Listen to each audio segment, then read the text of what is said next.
नमस्कार साथियों, एक बार फिर आपका स्वागत है आपके अपने YouTube channel study online with R K sir. साथियों, आज हम पढ़ने वाले हैं कक्षा 12 विषय भूगोल और इसका लेसन नंबर 2 विश्व जनजातियाँ। संसार की जो मुख्य मुख्य जनजातियाँ हैं हमारे सिलेबस में विश्व की 4 प्रमुख जनजातियाँ यहाँ पर उल्लेखित हैं, उनका अध्ययन हम करने वाले हैं। तो तैयार हो जाइए। सबसे पहले हम देखते हैं कि जनजाति क्या होता है। साथियों, यहाँ पर आप देखेंगे जनजाति से क्या तात्पर्य है। देखिए, लोगों का ऐसा समूह जो प्रकृति के सानिध्य में आदिम ढंग से अपना जीवन यापन करता है तथा सामाजिक व सांस्कृतिक रूप से एक दूसरे से घनिष्ठ रूप से जुड़े रहते हैं, जनजाति कहलाता है। यानी लोगों का ऐसा समूह जो प्रकृति के सानिध्य में रहता है। तो ये जो लोग होते हैं, जनजाति के जो लोग होते हैं साथियों, ये प्रकृति के सानिध्य में होते हैं, अर्थात ये जंगलों में निवास करने वाले होते हैं या फिर प्रकृति से सीधे जुड़े हुए होते हैं। और इनका जो जीवन जीने का जो तरीका है वो आदिम प्रकार का होता है, अर्थात आधुनिक संस्कृति से, आधुनिक सभ्यता से, आधुनिक समाज से इनका जुड़ाव बहुत कम होता है और ये सांस्कृतिक रूप से और सामाजिक रूप से एक दूसरे से घनिष्ठ रूप से जुड़े हुए होते हैं। ऐसे लोगों के समूह को हम जनजाति कहते हैं।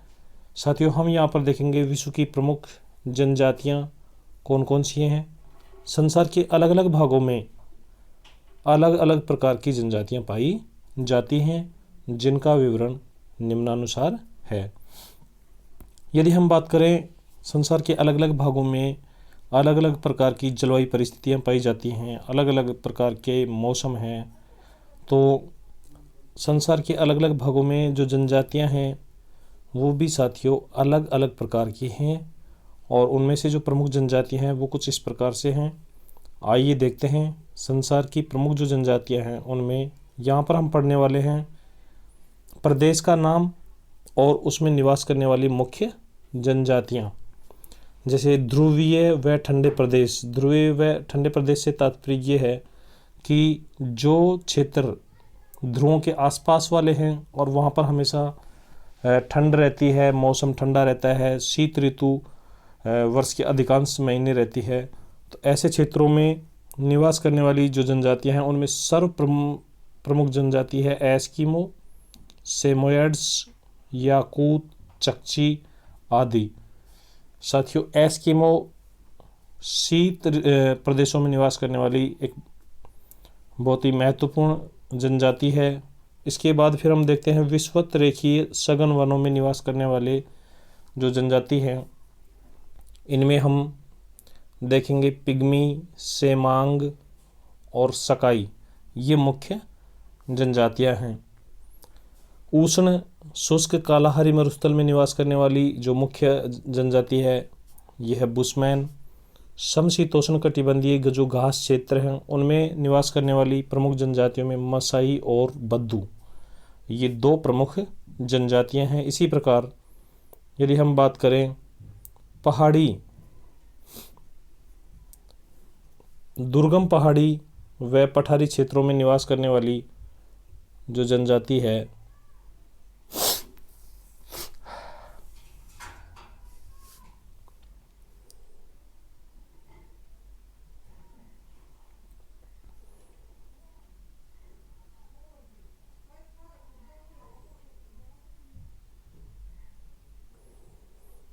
दुर्गम पहाड़ी व पठारी क्षेत्रों में निवास करने वाली जनजातियों में भील, गोंड, संथाल, मीणा और नागा।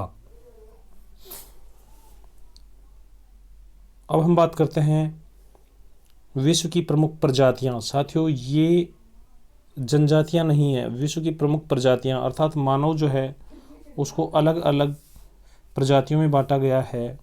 तो जो मुख्य मुख्य प्रजातियां हैं वो कुछ इस प्रकार से हैं। सबसे पहले है काकेसाइड।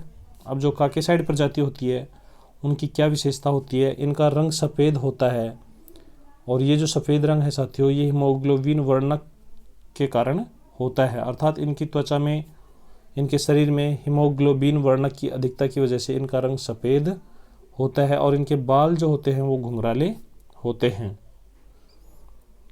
इसके बाद दूसरी जो प्रमुख प्रजाति है मंगोलाइड या मंगोल, इनकी त्वचा पीली होती है और त्वचा का जो पीलापन है कैरोटीन वर्णक के कारण होता है तथा बाल सीधे होते हैं, मुंह चौड़ा होता है। तीसरी जो प्रमुख प्रजाति है निग्रोइड या निग्रिटो, इनकी त्वचा काली होती है और ये त्वचा का जो काला रंग है वो मेलानिन वर्णक के कारण होता है तथा बाल ऊन जैसे होते हैं, जैसे ऊन होता है उसी के समान इनके बाल होते हैं, होठ मोटे होते हैं। तो ये विश्व की 3 प्रमुख प्रजातियां थी। आइए अब हम पढ़ते हैं जनजातियों के बारे में। हमारे सिलेबस में जो जनजातियां उल्लेखित हैं उनमें सबसे पहले है एस्किमो जनजाति। तो अब हम एस्किमो जनजाति का अध्ययन करते हैं। सबसे पहले हम एस्किमो जनजाति के सामान्य परिचय को देखते हैं। एस्किमो का अर्थ होता है साथियों कच्चा मांस खाने वाला। एस्किमो जो शब्द है इसका शाब्दिक अर्थ होता है कच्चा मांस खाने वाला, अर्थात एस्किमो जो लोग होते हैं वे कच्चा मांस खाने वाले होते हैं। ये शीत प्रदेशों के निवासी हैं और मंगोल प्रजाति से संबंधित हैं। इनकी जो प्रजाति है एस्किमो की, ये मंगोल प्रजाति के हैं। अब हम बात करें, ये लोग आखेटक होते हैं और खाद्य संग्राहक भी होते हैं तथा हंसमुख व प्रसन्नचित्त स्वभाव के होते हैं। साथियों जितनी भी जनजातियां हैं उनमें से अधिकांश आखेटक और खाद्य संग्राहक होती हैं। अब हम देखते हैं कि एस्किमो जो जनजाति है उसका निवास क्षेत्र क्या है। तो एस्किमो जनजाति का निवास क्षेत्र साथियों, एस्किमो मुख्यतः शीत प्रदेशों के निवासी हैं। जो अलास्का की यदि हम बात करें तो अलास्का हमारा जो उत्तरी अमेरिका महाद्वीप है उसमें संयुक्त राज्य अमेरिका का एक देश है। अलास्का एक राज्य है। यहाँ पर ये वाला जो क्षेत्र है ये अलास्का है। उत्तरी अमेरिका, कनाडा, ग्रीनलैंड, स्कैंडिनेविया, उत्तरी पश्चिमी यूरोप एवं उत्तरी साइबेरिया क्षेत्रों में निवास करते हैं। ये पूरा का पूरा जो क्षेत्र है ये बिल्कुल उत्तरी ध्रुव के पास वाला क्षेत्र है। यहाँ अत्यधिक ठंड पड़ती है। इनको अलग अलग स्थानों पर अलग अलग नामों से जाना जाता है। ये जो एस्किमो है इनको क्षेत्र विशेष में अलग अलग नामों से जाना जाता है। जैसे उत्तरी अमेरिका में इनको एस्किमो कहते हैं, उत्तरी पश्चिमी यूरोप में लैप्स, उत्तरी साइबेरिया में सेमोयड्स, याकूत, चकची, तुंग आदि नामों से जाना जाता है। अब हम बात करें इनके आर्थिक क्रियाकलापों की। आर्थिक क्रियाकलापों से क्या तात्पर्य है, यानी इनकी ऐसी एक्टिविटी जिनसे ये अपनी उदरपूर्ति करते हैं। तो आर्थिक क्रियाकलापों के अंतर्गत हम निम्नलिखित बिंदुओं का अध्ययन करेंगे। सबसे पहले आखेट, भोजन, वस्त्र, निवास गृह, यंत्र व उपकरण। तो सबसे पहले हम बात करते हैं आखेट की। साथियों एस्किमो जनजाति की आजीविका का मुख्य स्रोत आखेट या शिकार है। एस्किमो जो लोग होते हैं अपना भोजन मुख्य रूप से वो आखेट के द्वारा या शिकार के द्वारा ही प्राप्त करते हैं और इनका जो आखेट होता है वो निम्नलिखित 2 प्रकार से होता है, शीतकालीन आखेट व बसंतकालीन आखेट। साथियों मौसम के अनुसार इनके जो आखेट करने की विधियां हैं, शिकार करने की जो विधियां हैं उनमें थोड़ा परिवर्तन आ जाता है।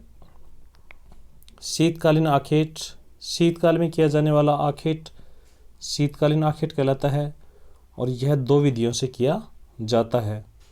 साथियों जैसा कि नाम से ही स्पष्ट हो रहा है शीतकालीन आखेट, तो शीतकाल के समय किया जाएगा। और यहाँ पर हम बात करें तो शीतकालीन जो आखेट है वो 2 विधियों से किया जाता है। अब उन 2 विधियों में से पहली विधि है माऊपाक। माऊपाक का अर्थ है प्रतीक्षा करना। माऊपाक का अर्थ होता है साथियों प्रतीक्षा करना, वेट, टू वेट, इंतज़ार करते रहते हैं। इस विधि में एस्किमो क्या करते हैं, सील मछली के शिकार के लिए बर्फ़ में छिद्र करके उसमें हड्डी फंसा देते हैं, और जैसे ही मछली श्वास लेने के लिए छिद्र के पास आती है तो हड्डी हिल जाती है, और एस्किमो लोग हार्पून नामक भाले से उसका शिकार कर लेते हैं। साथियों, होता क्या है, ये जो है एस्किमो लोग जो हैं वो ध्रुवीय क्षेत्रों में रहते हैं जहाँ पर बर्फ़ जमी हुई होती है। ये समझ लीजिए यहाँ पर ये बर्फ़ जमी हुई है, धरातल पर बर्फ़ जमी हुई है, इसके नीचे पानी है, इस पानी में जलीय जीव हैं, मछलियाँ हैं।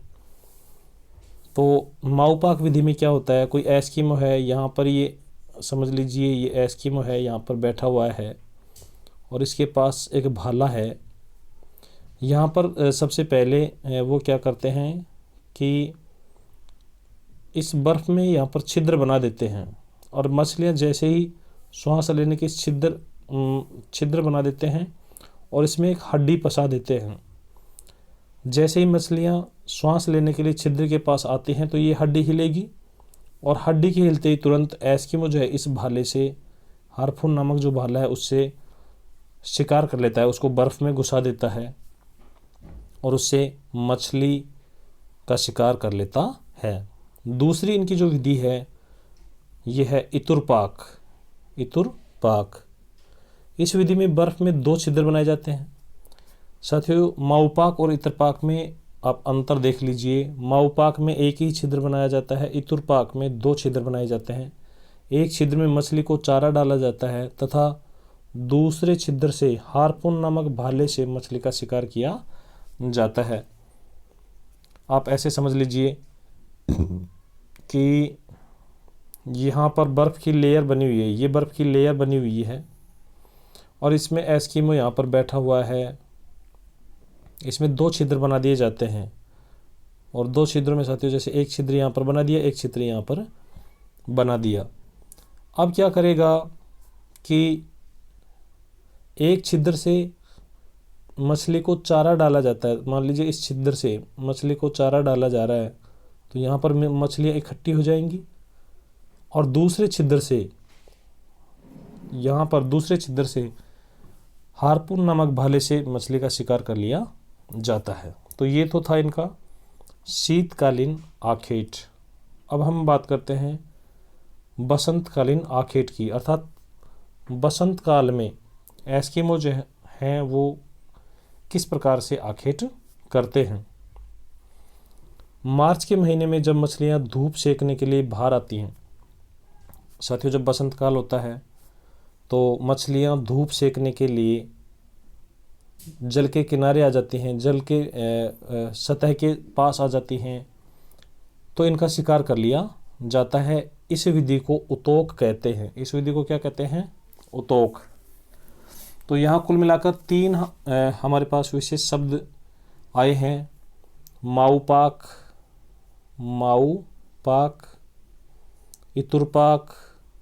इतुरपाक और तीसरा है उतोक। तो आप इनको अच्छे से याद कर लीजिए। परीक्षा में पूछ लिया जाता है कि माउपाक क्या है। ये शीतकालीन आखेट की विधि है, इतुरपाक भी शीतकालीन आखेट की विधि है। साथियों, एस्किमो जो शीतकाल में आखेट करता है वो 2 विधियों से करता है, माउपाक और इतुरपाक। अब यहाँ पर देख लीजिए, माउपाक छोटा शब्द है और इतुरपाक थोड़ा बड़ा शब्द है। छोटा शब्द है, इसमें बर्फ़ में 1 छिद्र बनाया जाता है। इतुरपाक थोड़ा बड़ा शब्द है, इसमें बर्फ़ में 2 छिद्र बनाए जाते हैं। और बसंतकालीन जो आखेट की विधि है उसे कहते हैं हम उतोक। चलिए अब हम बात करते हैं इनके भोजन की। यहाँ पर आप देखेंगे कि एस्किमो का जो भोजन है, एस्किमो का भोजन मुख्यतः कच्चा मांस होता है। ये लोग सील मछली, यहाँ पर जो मछली है उसका नाम होता है सील, व्हेल मछली और सी लायन, कैरिबो, बारहसिंगा आदि का कच्चा मांस खाते हैं। ध्रुवीय क्षेत्रों में मुख्यतः जो मछलियाँ पाई जाती हैं उनमें सील मछली, व्हेल मछली और सी लायन, कैरिबो, बारहसिंगा आदि होते हैं। तो एस्किमो लोग इनका कच्चा मांस खाते हैं। फिर बात करें हम इनके वस्त्रों की। इनके वस्त्र मुख्यतः कैरिबो बारहसिंगा व सील मछली की खाल के बने होते हैं, जो निम्नानुसार हैं। अब यहाँ पर आपको विशेष ध्यान देने की आवश्यकता है। तिमियाक, यह एस्किमो द्वारा पहने जाने वाली बाहाँदार जर्सी नुमा वस्त्र होता है। जैसे हमारा जर्सी होता है, उसी प्रकार एस्किमो लोगों के लिए तिमियाक होता है। अनोहाक, यह तिमियाक के ऊपर पहने जाने वाला वस्त्र होता है। साथियों, जर्सी के ऊपर जैसे हम सर्दी से बचने के लिए अन्य वस्त्र पहन लेते हैं, उसी प्रकार अनोहाक जर्सी के ऊपर, तिमियाक के ऊपर पहने जाने वाला वस्त्र है। फिर कार्मिक या मुकलुक्स। कार्मिक या मुकलुक्स ये सील मछली की खाल से बने हुए नुकीले जूते पहनते हैं, जिन्हें कार्मिक या मुकलुक्स कहा जाता है। तो एस्किमो लोग जो जूते पहनते हैं साथियों, उन जूतों को कार्मिक या मुकलुक्स कहा जाता है और ये नुकीले होते हैं। फिर बात करें इनके निवास गृह की, इनके घर कैसे होते हैं। तो यहाँ पर आप देखेंगे इनका निवास गृह बर्फ, पत्थर, हड्डियों तथा चमड़ा जो होता है सील की खाल का बना होता है, के बने होते हैं। ये अलग अलग मौसम में अलग अलग प्रकार के घरों में निवास करते हैं, जो निम्न प्रकार के होते हैं। एस्किमो लोग साथियों मौसम के अनुसार अलग अलग प्रकार के घर बनाते हैं। जैसे शीतकाल में ये इग्लू में रहते हैं। ये बर्फ़ के बने गुम्मदनुमा घर होते हैं, जिनका उपयोग शीतकाल में किया जाता है। साथियों, बर्फ़ की जो सिल्लियाँ हैं उनको जमा के इस प्रकार से ये घर बनाते हैं। यहाँ पर उनका प्रवेश द्वार होता है और आप देखेंगे कि इस टाइप से इनके घर होते हैं, गुम्मद के आकार के, जिनको इग्लू कहते हैं। दूसरा इनका जो घर है कर्मक, यह हड्डी व लकड़ी के बने होते हैं और ग्रीष्मकाल में काम आते हैं। तो पूछ लिया जाए आपसे कि एस्किमो के शीतकाल में जो निवास गृह हैं वो इग्लू हैं और ग्रीष्मकाल में जो निवास गृह हैं उनको कर्मक कहते हैं। आइए अब बात करते हैं ट्यूपिक। ये कैरिबो व ध्रुवीय भालू की खाल के बने तंबू होते हैं। ग्रीष्मकालीन शिकार के दौरान एस्किमो इन तंबुओं में रहते हैं। तो साथियों, ये अस्थायी घर है। शिकार के दौरान ट्यूपिक का उपयोग करते हैं। फिर देखते हैं इनके यंत्र व उपकरण। तो एस्किमो मुख्यतः एक भाला, 2 नाव व एक गाड़ी काम में लेते हैं। इनका जो भाला है उसको हार्पून नाम दिया गया। हार्पून एस्किमो जनजाति द्वारा सील मछली के शिकार करने के लिए काम में आने वाला एक प्रकार का भाला है, जिसे हार्पून कहते हैं। इनके पास 2 प्रकार की नाव होती हैं। एक कयाक होती है, यह चमड़े से बनी एक प्रकार की नाव होती है जो 5 मीटर लंबी और 1.5 मीटर चौड़ी होती है और यह पुरुषों द्वारा शिकार के दौरान काम में ली जाती है। इसके बाद दूसरी जो नाव है साथियों, यह है उमियाक। यह नाव कयाक से बड़ी होती है और स्त्रियों द्वारा काम में ली जाती है। अब आप देखेंगे कि कयाक जो है साथियों छोटा है, उमियाक बड़ा है। तो कयाक छोटी नाव है और उमियाक बड़ी नाव है। काम में कौन लेते हैं? छोटी नाव को पुरुष काम में लेते हैं और बड़ी नाव को साथियाँ स्त्रियां काम में लेती हैं। तो ये आपको ध्यान रख लेना है। फिर बात करें तीसरा, इनकी जो गाड़ी है स्लेज, बर्फ पर चलने वाली पहिए विहीन, यहाँ साथियों विभिन्न लिखा हुआ है तो इसको थोड़ा करेक्ट कर लेना। विहीन होती है, विहीन इसका मतलब बिना पहिए वाली। और इस गाड़ी को कुत्ते व रेंडियर खींचते हैं।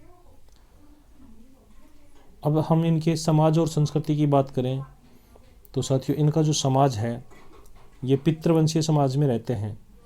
अर्थात जो समाज है वो पितृवंशीय है। यहाँ पर पुरुष प्रधान समाज होता है तथा जादू टोना में विश्वास करते हैं। इनके उत्सव समारोह मुख्यतः ग्रीष्मकाल में ही मनाए जाते हैं, क्योंकि शीत यहाँ पर साथियों जो इनका क्षेत्र है वो वहाँ शीत अधिक पड़ता है, तो जो भी उत्सव और समारोह हैं वो ग्रीष्मकाल में मनाए जाते हैं। ग्रीष्मकाल इनके लिए सुहावना मौसम होता है। शीतकाल में वृद्ध और अशक्त व्यक्ति भोजन के अभाव में आत्महत्या तक कर लेते हैं। अब इनके समाज की एक विशेषता है कि शीतकाल में भोजन का अभाव हो जाता है, और भोजन के अभाव में जो वृद्ध व्यक्ति हैं या फिर जो अशक्त व्यक्ति हैं जो भोजन प्राप्त नहीं कर सकते, ऐसे व्यक्ति साथियों आत्महत्या तक भी कर लेते हैं। तो ये पॉइंट आपको नोट करके रखना है। फिर बात करें हम वातावरण समायोजन की, अर्थात ये हम अपने वातावरण से किस प्रकार समायोजन करते हैं। तो साथियों अति कठोर वातावरण के निवासी होने के बावजूद भी ये लोग इग्लू, स्लेज आदि के प्रयोग द्वारा वातावरण के साथ समायोजन कर लेते हैं। इग्लू में निवास कर लेते हैं, स्लेज गाड़ी का उपयोग कर लेते हैं। साथियों पता है कि यहाँ पर बर्फ़ ही बर्फ़ होती है, तो बिना पहिए वाली गाड़ी का उपयोग यहाँ रेंडियर नामक जो कुत्ते होते हैं उनके माध्यम से ये स्लेज गाड़ी को खींचते हैं। फिर बात करें आधुनिक संस्कृति से संपर्क, तो सन 1960 के बाद इन लोगों के संपर्क यूरोपीय और अमेरिका के लोगों से हुआ है। वर्तमान में यह आधुनिक समाज में परिवर्तित हो रहे हैं। स्लेज के स्थान पर स्नो स्कूटर का मतलब जो बर्फ़ पर चलने वाला स्कूटर होता है उसका अब ये प्रयोग करने लगे हैं। तो ये तो साथिया हमारा था एस्किमो जनजाति। एक बार आप रिपीट मार लीजिए और फिर आप इसको अच्छे से नोट करके इसको याद कर लीजिए। ये जो लेसन है साथियों बहुत इम्पोर्टेंट है। जनजाति क्या होता है? लोगों का ऐसा समूह जो प्रकृति के सानिध्य में निवास आदिम ढंग से अपना जीवन यापन करते हैं और उनका सामाजिक और सांस्कृतिक स्वरूप से एक दूसरे से घनिष्ठ रूप से जुड़े हुए होते हैं, जनजाति कहलाता है। फिर बात करें हम एस्किमो जनजाति की, तो एस्किमो का अर्थ होता है कच्चा मांस खाने वाला, और ये मंगोल प्रजाति से संबंधित होते हैं। इनके जो आर्थिक क्रियाकलाप हैं साथियों, इनमें आखेट है मुख्यतः, और आखेट में शीतकालीन आखेट की दो विधियां हैं। बसंतकालीन आखेट होता है। फिर इनका जो भोजन है वो कच्चा मांस होता है। वस्त्र इनके बहुत जो बारहसिंगा और सील मछली होती है उनकी खाल के बने होते हैं, जिनमें तिमियाक है, अनोहाक है, और इनके जो जूते होते हैं उनको कार्मिक या मुखलुक्स कहते हैं। इनके जो घर हैं वे भी साथियों 3 अलग अलग नामों से जाने जाते हैं। इग्लू जो शीतकाल में काम में लेते हैं, बर्फ़ के बने होते हैं। कर्मक ये हड्डी और लकड़ी के बने होते हैं, ग्रीष्मकाल में काम में लिए जाते हैं। और ट्यूफिक ये अस्थायी घर होते हैं, तंबू होते हैं जो शिकार के दौरान काम में लिए जाते हैं। फिर इनके यंत्र और उपकरणों की बात करें तो हारपून भाला होता है, कयाक और उमियाक 2 नाव होती हैं। कयाक छोटी नाव है, उमियाक बड़ी नाव है। छोटी नाव को पुरुष काम में लेते हैं, बड़ी नाव को स्त्रियां काम में लेती हैं। और बिना पहिए वाली जो गाड़ी है स्लेज, जिसको रेंडियर कुत्ते खींचते हैं। समाज और संस्कृति ये पितृवंशीय होते हैं, जादू टोने में विश्वास करते हैं, और इनके जो समारोह और उत्सव हैं वो ग्रीष्मकाल में ही मनाए जाते हैं। और सबसे विशेष बात ये है कि शीतकाल में वृद्ध और अशक्त व्यक्ति जो होते हैं भोजन के अभाव में आत्महत्या तक कर लेते हैं। और वातावरण से ये लोग समायोजन किए हुए हैं इग्लू और स्लेज के माध्यम से, और धीरे धीरे इनका आधुनिक संस्कृति से भी संपर्क हो रहा है, और ये लोग स्लेज के स्थान पर स्नो स्कूटर भी काम में लेने लगे हैं। तो ये था साथियों हमारा लेसन नंबर 2 का एस्किमो जनजाति। इसके बाद हम नेक्स्ट वीडियो में डिस्कस करेंगे बुशमैन जनजाति के बारे में। तो आप वीडियो को 1 से अधिक बार भी आवश्यकता अनुसार देख सकते हैं। यहाँ पर जो लिखा हुआ है उसको आप नोट करके नोट्स के रूप में तैयार कर सकते हैं। चलिए मिलते हैं नेक्स्ट वीडियो में, तब तक के लिए आप पढ़ते रहिए, मस्त रहिए। जय हिंद, जय भारत।